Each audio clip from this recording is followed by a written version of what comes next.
ప్రస్తుతం లైవ్ లో ఒక సంఘటన చోటు చేసుకుంది.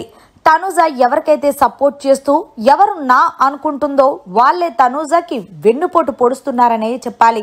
ఇక ఇందులో భాగంగానే ఆయిషా తనుజ దగ్గరికి వచ్చింది. ఇక తనుజ వాష్రూమ్స్ దగ్గర క్లీన్ చేస్తున్న సమయంలో ఆయిషా ఎందుకు ఫీల్ అవుతున్నావా అంటూ తనుజని అడుగుతుంటే తనుజ అంది, ఫీల్ అవ్వట్లేదురా, ఎందుకు అందరూ నేను సింపతి గేమ్ ఆడుతున్నారని 10 సార్లు అంటున్నారు. లేనిది ఉన్నట్టు జనాలకి పోర్ట్రేట్ చేసి భరణి నాన్నని ఎలా పంపించేశారో నన్ను కూడా పంపించేస్తే వీళ్ళకి చాలా హ్యాపీగా ఉంటాదేమో అంటూ ఆయిషాకి చెప్పుకొచ్చింది. ఆయిషా, ఎందుకు నీకు డిజర్వ్ ఇచ్చానో చెప్పనా?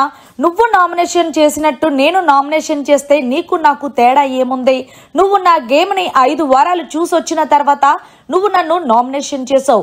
అలాంటిది నేను నిన్ను నామినేషన్ చెయ్యాలి అంటే కనీసం 3 వారాలన్నా నీ గేమ్ ను చూసి నామినేషన్ చేస్తే అర్థం ఉంటుంది గానీ అలా చూడకుండా నువ్వేదో నన్ను నామినేషన్ చేసావని నేనేదో నిన్ను నామినేషన్ చేశానని చేస్తే దానికి దీనికి అసలు తేడా ఏముంటుంది?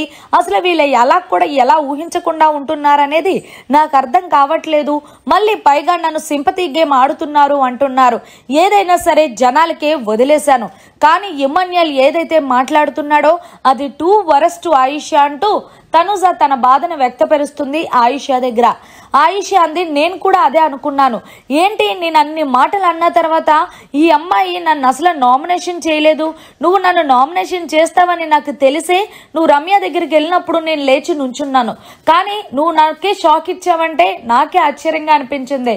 కానీ ఏది ఏమైనా తనుజ, నేను నిన్నైతే గనక చాలా చిన్న స్ట్రాటజీ వేసుకున్నాను, కానీ నువ్వు తోపు గేమ్లో అంటూ ఆయిషా చెప్పుకొచ్చింది తనుజకి.